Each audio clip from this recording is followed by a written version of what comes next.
하나님의 말씀은 창세기 38장 24절부터 30절 말씀까지입니다. 창세기 38장 24절에서 30절 말씀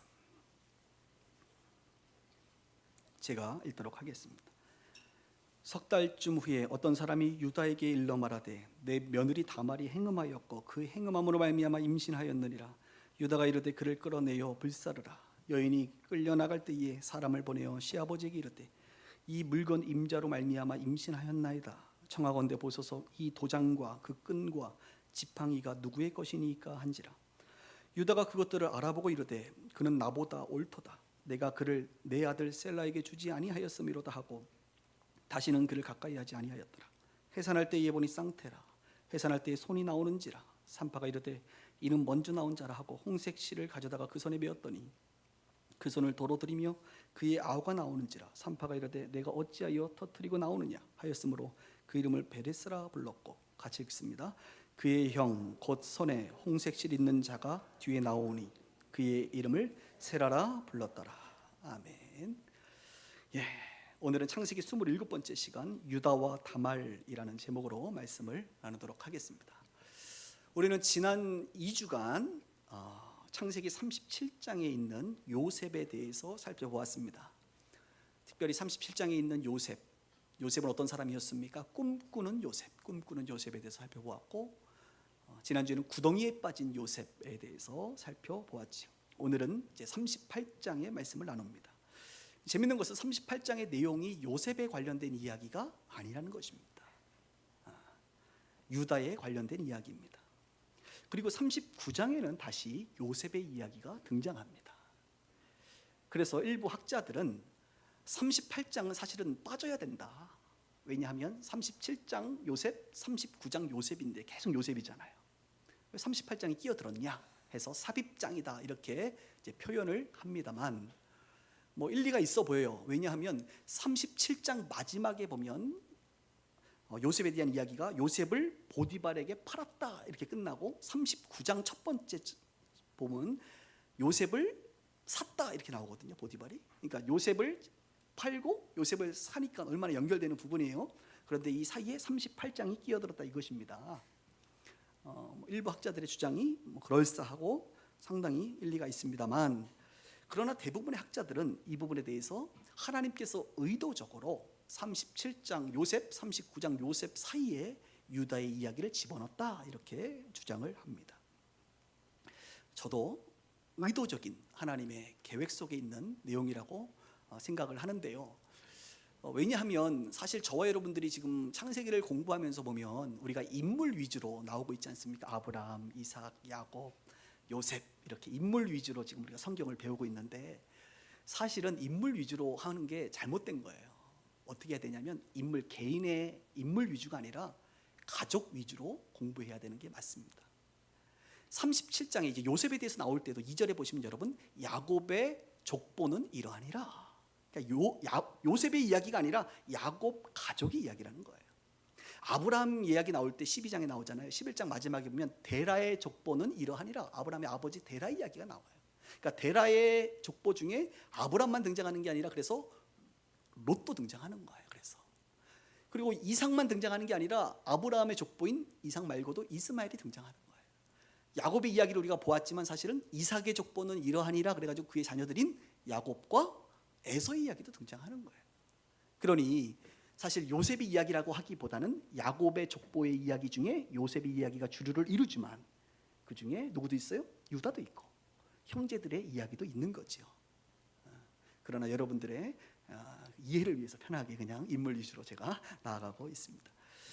그리고 야곱의 자녀들 중에 가장 중요한 사람이 두 사람이잖아요. 요셉과 유다입니다. 왜냐하면 유다는 장자권을 이어받았고 요셉은 축복권을 이어받아 그의 아들 므낫세와 에브라임 두 지파가 형성되는 것을 성경이 가르쳐주고 있습니다. 그러므로 사실 야곱의 자녀들 중에는 요셉의 이야기 플러스 유다의 이야기가 매우 중요하다는 거예요. 그리고 그 유다를 통해서 장자권을 가지고 있으니 그의 자녀가 출생되는 것, 그의 자녀를 통하여 결국은 다윗의 왕가와 예수 그리스도께서 오시는 그런 사건이 반드시 창세기에 필요한 이야기라는 것입니다. 그런 의미에서 38장이 들어가 있는 것은 옳다 이렇게 주장하는 바입니다. 38장 1절은 이렇게 시작합니다. 성경에 있는 분들을 보시면 그 후에 유다가 자기 형제들로부터 떠나 가나안 사람들과 가까이 지냈다. 그 후라는 건 뭐예요? 37장의 사건 이후를 말하는 것입니다. 37장의 사건 여러분 아시는 것처럼 요셉을 죽이자고 형제들이 얘기했을 때 유다는 그나마 양심이 살아있어서 주장했죠. 죽이지 말고 그냥 팔아버리자. 그래서 유다가 요셉을 이제 파는 이제 주동자 역할을 하게 됩니다. 그 이후에 아버지는 요셉이 죽은 줄 알고 그토록 슬퍼했고 유다의 마음이 어땠을 것 같아요? 그런 아버지를 지켜보면서 죄책감이 느껴졌을 것이고 아마도 여러분 죄를 짓고 나면 하나님 보기가 두렵기도 하고 아버지 보기가 두려웠기 때문에 그는 아버지 집을 떠납니다. 아버지 집을 떠나버려요. 하나님의 공동체, 하나님이 약속하신 그 축복의 가계, 족보를 떠나 유다는 어디로요? 가나안 사람들과 어울려 살게 됩니다. 어떻게 보면 하나님을 떠난 유다지요. 하나님의 공동체를 떠난 유다입니다. 그리고 그는 자연스럽게 누구와 결혼을 합니까? 가나안 사람, 이방 여인과 결혼합니다. 그의 아버지 야곱은 이방 여인과 결혼하지 않았잖아요. 그래서 삼촌 집에 있는 사람을 만나게 되고 또 그의 할아버지 이삭도 리브가를 만날 때 하나님의 백성을 만나잖아요. 할아버지도 그렇고 아버지도 하나님의 백성을 아내로 맞이했는데 유다는 하나님의 백성이 아닌 그냥 이방 여인을 아내로 취해버립니다. 그것은 무엇을 말합니까? 이제 하나님 섬기는 거 그만해야겠다. 학원 끊듯이 하나님 섬기는 거 끊어버린 듯한 유다의 모습을 우리가 이제 보게 되죠. 더 기가 막힌 것은 결혼해서 아들을 셋 낳는데 며느리를 이제 얻게 되는데 며느리를 또 역시 가나안 사람을 이방인을 며느리로 얻습니다. 심지어는 그곳에서 비즈니스를 하는데 동업을 누구와 하느냐? 바로 가나안 사람들과 동업하며 일을 하게 됩니다. 유다는 완전히 하나님을 떠나 세속화된 모습을 우리 가운데 보여주고 있습니다. 좀 이야기를 더 해볼까요? 38장 여러분 우리가 다 읽지 않았기 때문에 오늘은 이야기를 조금 하면서 주님의 음성 듣기를 원하는데요. 38장에 보면 이제 아들을 셋 낳고 나서 시간이 오래 지나 첫 번째 아들 오난 셀라인데 엘이 결혼을 할 나이가 되었습니다. 그리고 그는 이제 며느리를 유다가 얻게 되는데 아까 말한 것처럼 가나안 여인 이름이 한번 따라합시다. 다말. 그 유명한 다말이라고 하는 이방 여인을 며느리로 얻게 됩니다. 그런데 성경은요 그 이후에 이렇게 표현합니다. 다말의 남편인 엘이라고 하는 첫째 아들이 7절에 보니까 여호와 보시기에 악함으로 여호와께서 그를 죽이신지라. 하나님께서 첫째 아들을 죽이셨습니다. 왜요? 주님 보시기에 악했어요. 아버지 보기에는 어땠는지 모르지만 다른 사람들의 기준에는 어떻는지 모르겠지만 하나님 보시기에는 너무 악해서 죽이셨습니다. 자, 다말은 과부가 되었습니다. 이스라엘의 율법에 의하면 그리고 고대 관습에 의하면 첫 번째 아들의 아내가 이제 첫 번째 아들이 죽게 되면 과부가 되니까 이 아내를 두 번째 아들이 이제 아내로 삼습니다. 형수를 아내로 삼습니다. 두 번째 아들이 죽으면 세 번째 아들이 아내로 삼고 네 번째, 다섯 번째 이런 식으로 쭉 아내를 삼아요. 그래서 예수님 당시에도 어떤 사람들이 물어보잖아요. 예수님 이 땅에서 첫째 부인이었다가 둘째, 셋째, 넷째, 다섯째에서 천국 가면 이 여자는 누구의 아내입니까? 이렇게 물어보니까 예수님 뭐라 그래요? 천국에는 결혼이 없다. 이렇게 말씀했던 것을 여러분 기억하십니까? 오늘 옆에 계신 그 아내분 천국에서는 그냥 남이 될 수 있어요. 그런 이야기를 한 적이 있죠. 이것을 전문 용어로 수혼법이라고 말합니다. 이제 형수와 결혼하는 법, 수혼법. 또 다른 표현으로 형사 취수제라고 합니다. 그러니까 형이 죽으면 취한다. 형수를 취한다. 형사 취수제. 또 다른 표현으로 좀 어렵죠. 계대 혼인법. 그래서 대를 이어가는 그런 법이다. 이렇게 이제 세 가지로 같은 표현인데요. 하고 있습니다. 그러니 첫째가 죽으니 지금 다말은 누구에게로 들어갑니까? 아버지 유다는 당연히 둘째 오난에게 말합니다. 8절에 내 형수에게 들어가서 아우된 본분을 형을 위하여 하라. 그래서 형을 위해서 너의 씨를 다말에게 줘라. 그래서 형은 죽었으나 형의 계보가 여전히 이어질 수 있도록 하는 것이죠. 왜 이런 것들을 고대 사회에서 그리고 성경에서는 지지하고 허용하고 있는가 하면, 여러분, 남편이 죽은 여인은 고대 당시에는 굉장히 괴로운 여인이 되는 거예요. 과부를 보호하기 위해서 남편이 필요하다, 이런 의미가 있고, 또 하나의 의미는 자손을 번성케 하기 위함입니다. 한번 상상해 보세요. 첫째 아들이 죽었어요, 자식 없이. 그럼 두 번째, 세 번째 아들만 있으면 계보가 두 라인으로 계보가 계속 형성될 텐데, 다시 첫 번째 죽은 아들의 계보를 잇도록 함으로 새 계보가 계속 이어지는 거예요. 자손을 번성케 하는 그런 의미가 있습니다. 세 번째는 이스라엘이 가나안 땅을 차지하게 될 때 그 땅을 분배하는 데 있어서 이 가족 수대로, 그래서 계보대로 이제 주기 때문에 가능하면 많은 계보를 갖고 있는 것이 땅을 차지하는데 상당히 도움이 됩니다. 그래서 아버지 유다는 동생에게 그 계보를 이어라라고 요구하고 있는 것이죠. 그때 둘째 오난은 거부할 수 있습니다. 그러나 그는 수용합니다. 아버지의 말을 수용합니다. 그럼 어떻게 됩니까? 형수에게로 들어가서 그 씨를 줘야 되는데, 성경에 보면 우리 청소년들은 귀를 달라도 괜찮습니다. 결혼해서 씨를 주지 않고 밖에 사정을 하는 그런, 그러니까 피임법을 쓴 거죠. 남편 그 오난이. 성경은 이렇게 말합니다. 10절에 이 일이 여호와 보시기에 악함으로 여호와께서 그도 죽이시니. 오늘 하나님이 많이 죽이십니다. 지금 점점 혼란스러워지신 분들이 있어요. 이게 뭐라고 죽이기까지 하시나, 이런 생각을 할 수가 있습니다. 왜 그러면 오난은 씨를 주지 않았을까요?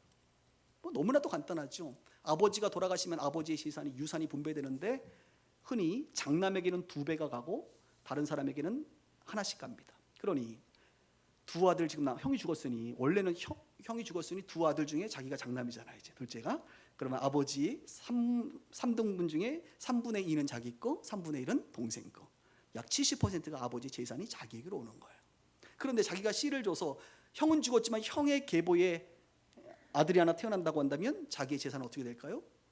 형의 자손이 2배, 그러니까 4분 중에 4분의 2를 가져가고, 자기가 4분의 1을 가져가고, 내 동생이 4분의 1을 가져가요. 갑자기 70%에서 25%로 떨어지는 거예요. 사람들은 이런 거에 계산이 빠릅니다. 그래서 악하게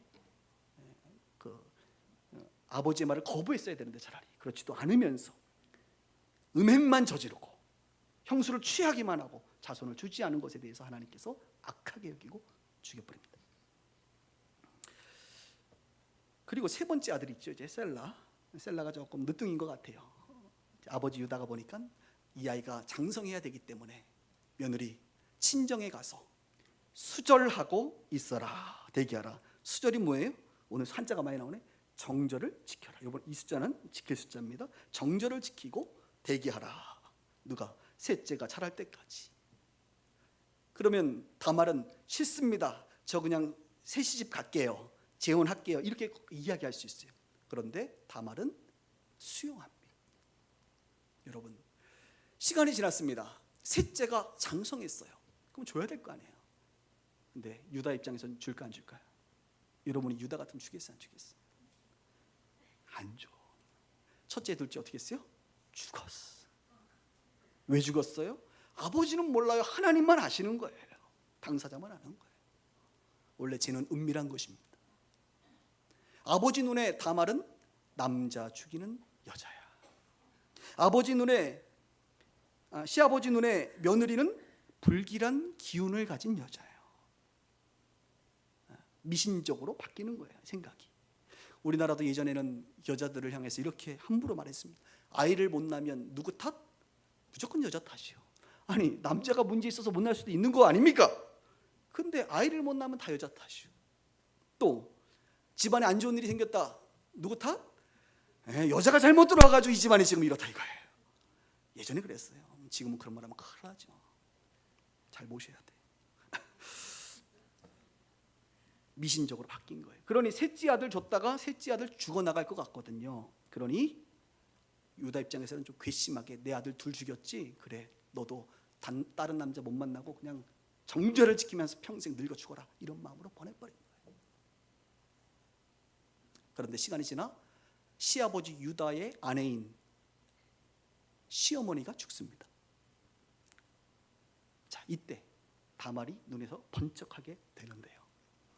여러분, 오늘 첫 번째 여러분들하고 생각해 볼 것은 하나님을 떠난 유다의 비극인 거예요. 비극. 하나님을 떠난 자는 비극을 맞이합니다.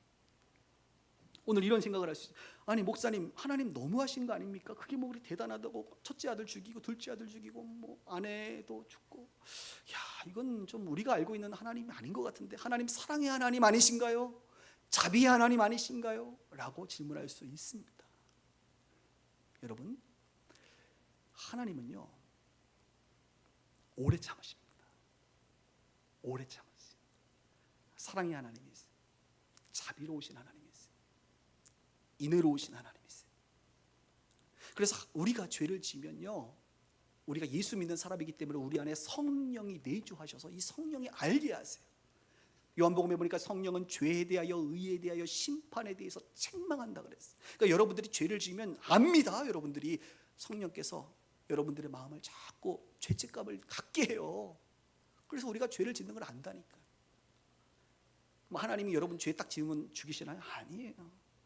제가 경험한 하나님은요, 성경에 나와 있는 하나님은요 오래 참으십니다.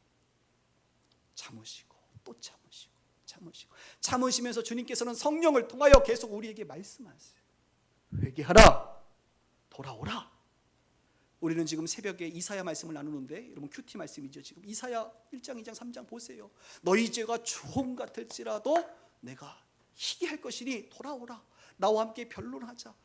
회개하라는 거예요. 너희들이 이방신을 섬기고 우상을 숭배하고 너희들이 음행하고 거짓하고 죄짓는 것 회개하라. 이제 하나님은 끊임없이 우리에게 회개하라, 기다려주세요, 참아주세요. 왜? 자비로우신 분이기 때문에. 이스라엘 백성들을 향하여 회개하라 그래요. 근데 회개하나요? 안 하지요. 오래 참으시다가요, 그래도 회개 안 하면 하나님께서 채찍을 지십니다. 이것을 징계라고 말해요. 그래서 남유다가 바벨론에 의해서 멸망하는 거예요. 하나님이 징계하신 거예요. 징계해서라도 돌아와야 돼요. 돌아와야 돼요. 징계해도 안 돌아오고 안 돌아오면 하나님이 어떻게 하시는 줄 아세요? 죽이십니다. 데려가십니다.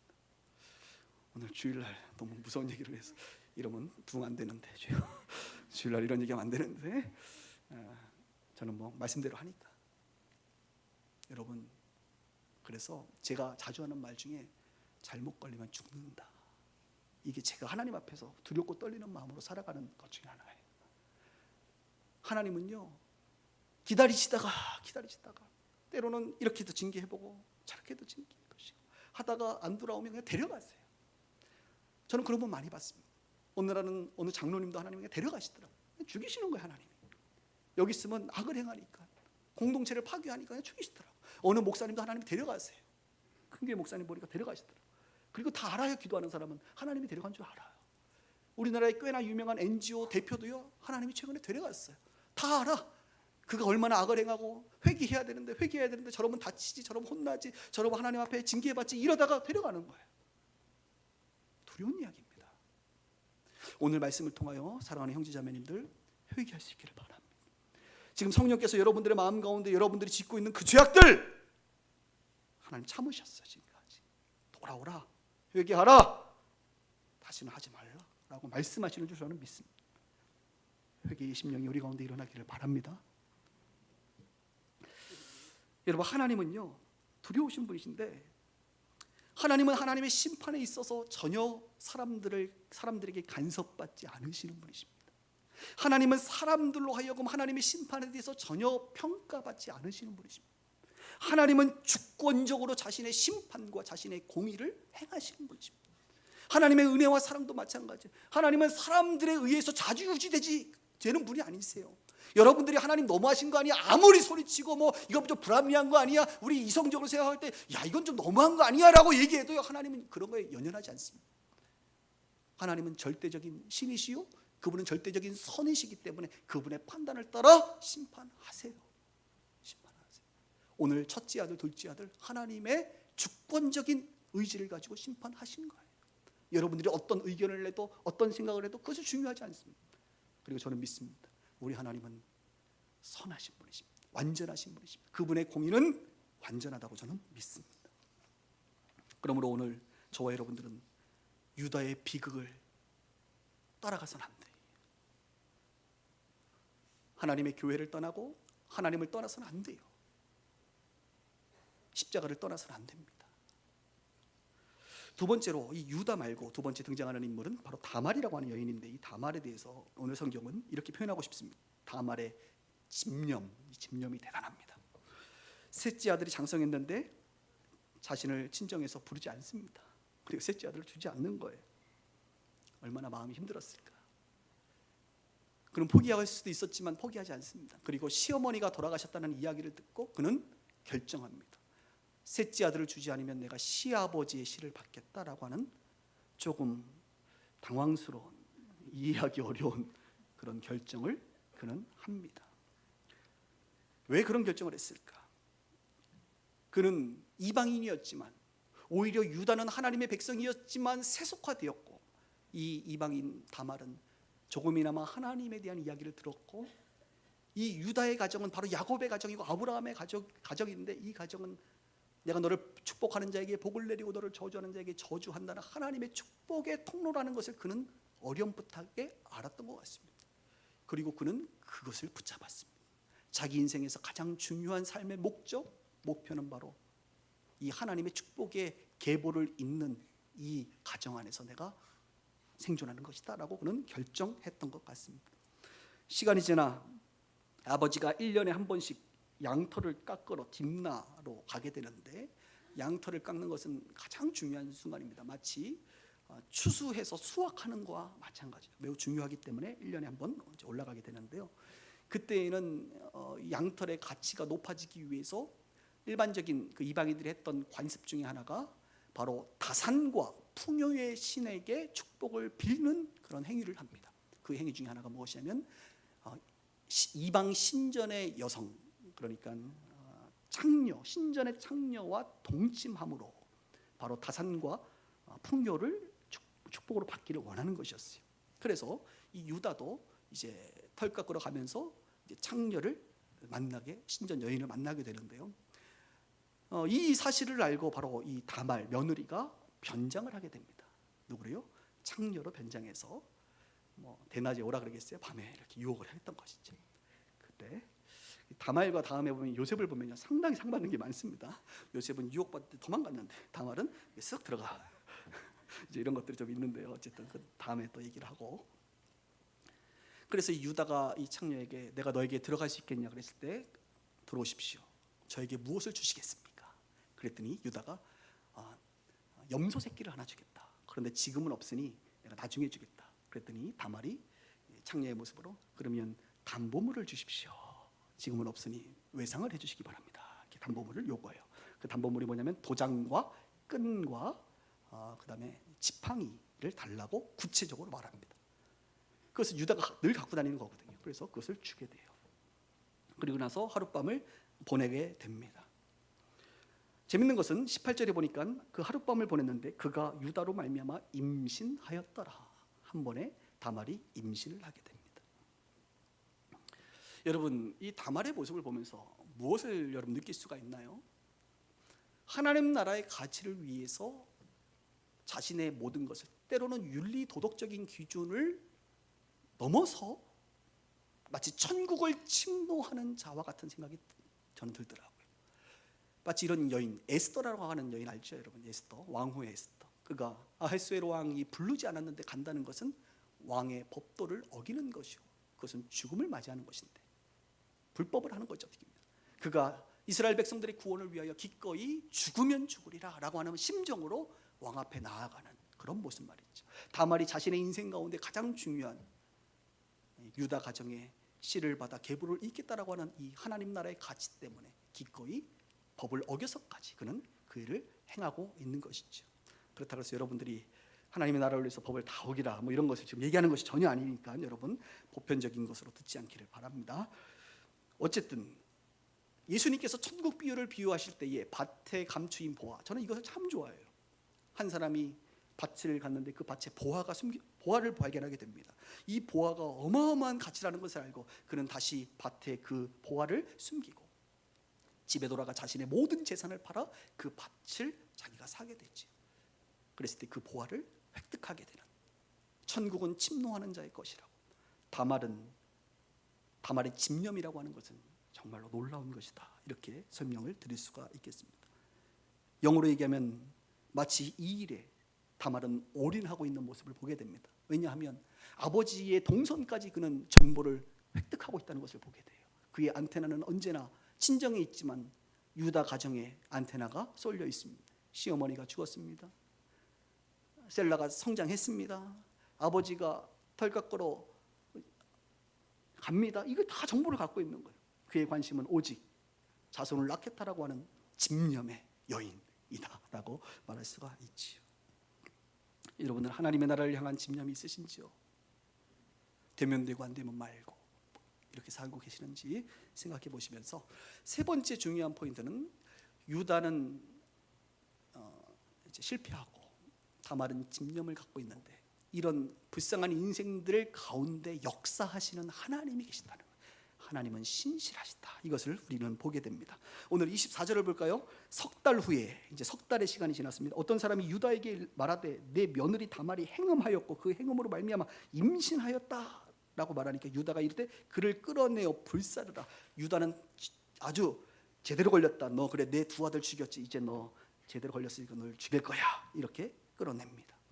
그때 이 다말은 가면서 자신이 가지고 있는 뭐가 있어요? 도장, 끈, 막대기를 주면서 바로 이 아이의 씨는 바로 이 사람의 것입니다 라고 내어놓습니다. 도장이 무엇입니까? 여러분의 도장에는 누구의 이름이 적혀져 있나요? 제 이름이 적혀져 있지 않죠. 여러분의 이름이 적혀져 있어요. 도장은 그 사람의 신분을 말합니다. 고대에는 도장을 목에 걸었습니다. 끈으로. 제가 아는 어떤 분은 자신의 인감 도장을 집에다가 놓지 않고 인감 도장을 늘 갖고 다니시는 분들이 있어요. 도대체 그 인감 도장으로 얼마나 많은 것을 이룰 수 있기에 인감 도장을 갖고 다니는지 저는 도대체 이해할 수는 없지만, 집에 누가 도둑이라도 들면 뭐 집문서부터 시작해서 인감 도장까지 가져가면 문제가 될 거라고 생각했는지 인감 도장을 늘 갖고 다녀요. 그래서 저는 이렇게 상상을 해봐요. 그거 잊어버리면 어떡하지? 그것은 뭐 다시 재발급이 되는지 어떨지 모르겠습니다만, 이 도장이라고 하는 것은 그 사람의 신분을 말하고, 끈이라고 하는 것은 절대로 주지 못하는, 철저하게 보관하고 있는 것을 말해요. 그 다음 막대기는 뭔지 아세요 여러분? 이 막대기, 이 지팡이 잡는 머리 있잖아요. 머리에는 그 지팡이 주인의 이름이 새겨져 있습니다. 그러니 다말은 그것을 요구했던 거예요. 그리고 도장과 이 지팡이를 내어놓으면서 바로 이 사람이 이 아이의 아버지입니다 라고 얘기한 것이죠. 그랬을 때 유다는 어떻게 했을까요? 여러분들이 유다였으면 어떻게 했을까요? 아마 이랬을 수도 있습니다. 너 언제 그거 훔쳐갔니? 이 다말을 도둑년으로 보라, 불사를 수 있었습니다. 그러나 유다는 그 순간 회개하는 태도를 보입니다. 볼까요? 26절. 유다가 그것을 알아보고 이르되 그는 나보다 옳도다. 그는 나보다 옳도다. 내가 그를 내 아들 셀라에게 주지 아니하였음이로다. 회개하는 거예요. 자기도 알고 있는 거예요. 지금 다시는 그를 가까이 하지 아니하였다. 다시는 그를 가까이 하지 않았다는 것은 그를 성적인 어떤 대상이 아니라 그냥 아이를 출산하는, 임신한 여자로서 보호해 주는 모습을 보게 됩니다. 유다의 회개입니다. 유다는 다말을 인정합니다. 그리고 하나님의 신실하심과 하나님의 섭리 가운데 무릎을 꿇는 그런 모습이라고 볼 수가 있습니다. 아들을 낳았습니다. 아들이 쌍둥이입니다. 베레스와 세라. 우리에게도 세라가 있는데 세라. 여러분, 오늘 이 본문을 통해서 우리가 깨닫는 게 하나 있어야 돼요. 하나님은 인간의 타락에도 불구하고 하나님의 역사는 흐른다, 이것입니다. 여러분들이 아무리 타락하고 한국의 교회가 아무리 썩어 빠져도 하나님은 하나님의 가치를 알고 있고 그것에 집념을 가지고 있는, 올인하는 다말 같은 인생을 통해서라도 하나님은 하나님의 역사를 이루어 가신다는 거예요. 중요한 것은 저와 여러분들이 그 주인공이 될 필요가 있는 것이죠. 또 하나님의 이 신실하심을 보십시오. 어떻게 아버지 유다가 한 번 관계를 가졌는데 한 번에 임신할 수가 있겠습니까? 하나님의 섭리, 하나님의 신실하심. 그가 아이를 낳는데 그냥 쌍둥이를 낳게 되는 것이 어떤 일입니까? 왜요? 둘을 잃어버렸잖아요. 아들 둘을 잃어버렸으니까 하나님이 쌍둥이를 주시는 거예요. 여러분 모르셨나요? 아내를 잃어버렸으니까 그가 아내가 되는 거예요. 하나님은 기본이 동급입니다. 요셉 같은 경우는 2배로 주시잖아요. 욥 같은 경우는 2배로 나중에 보면 다 2배로 불려주세요. 반전의 하나님이십니다. 하나님은 섬세하세요. 이렇게. 더 중요한 것은 이 다말의 자녀들 중에 베레스를 통하여 하나님께서 다윗이 나오는 가문으로 쓰게 하시고, 그리고 예수 그리스도가 이 다말을 통하여 나오는 그런 놀라운 역사를 하나님이 다말에게 허락하여 주십니다. 그래서 마태복음 1장에 보면 아브라함과 다윗의 자손 예수 그리스도의 계보라 세계라 이렇게 말하잖아요. 족보 말하는 거예요. 지금 우리 족보 얘기하고 있잖아요. 아브라함과 다윗의 자손 예수 그리스도의 족보라 그러면서 이렇게 나옵니다. 아브라함은 이삭을 낳고 이삭은 야곱을 낳고 야곱은 유다를 낳고 유다는 베레스를 낳고 이렇게 돼야 되는데 그 사이에 누가 들어가요? 유다는 다말을 통하여 베레스를 다말이 들어가요. 또 마태복음 1장에 보면 여인들이 5명 등장합니다. 다말, 기생 라합, 룻, 우리아의 아내 밧세바, 그리고 마리아. 5명의 여인이 등장합니다. 근데 여러분 5명의 여인을 가만히 보면 이게 좀 이상한 여자들이야. 다말 이상하잖아요 오늘, 그죠? 좀 비정상적이죠. 여러분 우리 예수님은요 완전하고 정상적인 방법만이 아니라 이런 인간 세계의 비정상적이고 불합리한 것까지도 하나님은 통해서 신실하게 자신의 역사를 이루어 가시는 거예요. 기생 라합은 어떤 사람입니까? 여리고 자신의 민족이 멸망하도록 스파이 간첩을 보호해 주신 사람 아닙니까? 자기 살겠다고. 정상적이지 않죠? 우리아의 아내 밧세바, 다윗이 유부녀를 이렇게 겁탈해 가지고, 그죠? 솔로몬이 낳지 않습니까? 룻도 뭐 남편 죽고 보아스라고 하는 은혜를 받은 사람이고, 마리아 성령으로 잉태됐어. 이상한 여자야. 성령으로 잉태. 그러니까 이게 뭐가 좀 이상한데 하나님은 그런 과정을 통해서라도 하나님의 역사를 이루어 가신다라고 하는 것. 이것이 하나님의 신실하심이다라고 말할 수가 있습니다. 오늘 이 스토리를 여러분들이 아시는 분들한테는 뭐 일반적인 이야기지만 아주 중요한, 조금 깊이 들어가서 영적인 이야기를 좀 하겠습니다. 여러분 이 마태복음 1장에 나오는 예수님의 족보를 보면서 우리가 하나 확인할 것은 예수 그리스도가 태어남으로 말미암아 이제 구약의 예수님의 족보, 육신의 족보는 막을 내립니다. 예수님 이후부터는 육신의 족보가 아무 의미가 없습니다. 오히려 예수님 이후부터는 새로운 족보가 만들어집니다. 그것을 우리는 영적인 족보다 이렇게 말해요. 그 이전까지는 육적인 족보였다고 한다면 예수님으로 말미암아 영적인 족보로 형성이 됩니다. 어떤 영적인 족보냐? 이런 것이, 그 이후에 사람들이 예수 그리스도를 믿게 되면 이 예수 믿는 사람들이 하나님의 자녀로 영적 계보에 포함되게 돼요. 이런 사람들을 영적 아브라함의 자손이라고 말을 합니다. 그리고 이런 사람들에게는 마치 유다에게 도장, 인장이 있었듯이 이런 사람들에게 성령의 인치심이 있어서, 마치 다말이 불태워라 불사르라라고 심판받아 마땅한 여인이지만 이 성령의 인치심으로 말미암아 저와 여러분들이 하나님 앞에 심판을 받지 않고 하나님의 계보의 백성으로 편입되는 놀라운 역사가 있다는 것입니다. 제가 성경 구절 몇 구절을 좀 같이 보고 싶은데요. 창세기 13장 15절 16절입니다. 보십시오. 보이는 땅, 이것은 하나님께서 아브라함을 향하여 동서남북을 바라봐라 그러면서 주신 약속이죠. 보이는 땅을 내가 너와 내 자손에게 주리니 영원히 이르리라. 그러면서 내가 내 자손으로, 밑주신 분물이 중요합니다. 내 자손으로 땅의 티끌같이 하리니 사람이 땅의 티끌을 능히 셀 수 있으신데 내 자손도 세리라. 여기 말한 내 자손이 누구십니까? 여러분, 육체의 자손이죠. 아브라함 말고 이삭, 야곱 이런 육신의 자손입니다. 여러분, 1차적으로는. 그런데 사도 바울은 이것을 향하여 아주 영적인 해석을 합니다. 자손들이라고 얘기하지 않고 자손이라고 얘기하지 않느냐, 단수를 쓰고 있지 않느냐 라고 말하면서 갈라디아서 3장 16절을 보겠습니다. 이렇게 말해요. 이 약속들은 아브라함과 그 자손에게 말씀하신 것인데 여럿을 가리켜, 복수를 가리켜 그 자손들이라고 하지 아니하고 오직 하나를 가리켜 내 자손이라 하셨으니 그분이 누구다? 예수 그리스도다 라고 바울은 해석하고 있는 거예요.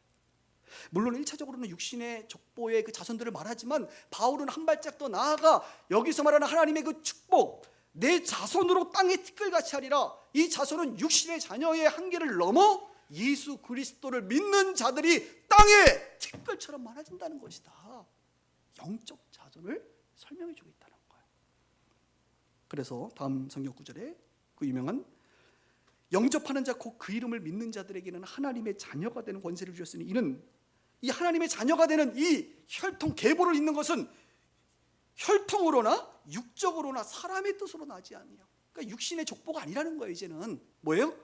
오직 하나님께로부터 난 자들, 거듭난 자들이 하나님의 예수 그리스도의 계보를 잇는 자들이라는 거예요. 그래서 그런 자들에게 허락하시는 것이 다음 성경 구절 에베소서 1장 13절 그 안에서 너희도 진리의 말씀 곧 너희의 구원의 복음을 듣고 그 안에서 또한 믿어 약속의 성령으로 인치심을 받았나니. 여러분 우리가 그래서 성령의 인치심을 받았어요. 믿으십니까? 예. 도장 언제 받았어요? 성령이잖아요. 영의 인치심은요 눈에 보이는 게 아니에요. 그래서 요한계시록에 보면 믿지 않는 자들, 마귀에 굴복하는 자들 다 666의 인치심을 받는다 그러잖아요. 이게 눈에 보이는 게 아닙니다, 여러분. 예? 어떤 사람이 여기다 666 써놓다 그래서 야 마귀 인치심, 그게 아니라 그 육신의 인치심이 아니라 14만 4천 우리도 성령의 인치심이 눈에 보이는 게 아니에요. 영적인 거란 말이에요. 이게 영적인 거. 누구만 아세요? 영이신 그분 하나님은 아시죠. 영적인 사람들은 알게 되는 것이죠. 저와 여러분들은 영적 아브라함의 자손 예수 그리스도의 계보를 잇는 자들이라고 하는 사실을 성령의 인치심으로 확인할 수 있다는 것입니다. 그러므로 저와 여러분들은 죽어 지옥불에 떨어져 심판받을 다말 같은 인생이 아니라 오히려 그 인치심으로 말미암아 예수 그리스도의 계보에 편입된 축복의 사람이라고 하는 사실을 기억해야 될 것입니다. 말씀을 정리합니다. 인간들의 타락과 죄악과 연약함에도 불구하고 우리 하나님은 구원의 계보를 계속 이어가십니다. 이것이 하나님의 신실하십니다. 예수 그리스도의 십자가 사건을 통하여 하나님 우리에게 구원을 주셨는데 이 예수의 십자가 사건은 하나님의 신실하심의 결과이고 하나님의 사랑과 은혜의 결과라고 하는 것입니다. 그럼 우리는 어떻게 살아야 될까요? 남은 삶은 마치 다말이 하나님 나라의 이 계보, 하나님 나라의 이 축복을 자신의 삶의 중요한 가치로 여기며 약간은 우리의 상식을 뛰어넘어 집착한 것처럼 보이고 집념했던 것처럼 저와 여러분들도 우리 인생의 가장 소중한 구원의 문제, 십자가의 문제를 안다고 한다면 이 사실이 우리 인생의 가장 중요한 사실이라는 것을 기억하여 천국을 침노하고 밭에 감추인 보화를 캐내어 여러분의 것으로 삼게 되기를 주님의 이름으로 축원합니다. 기도하십시다.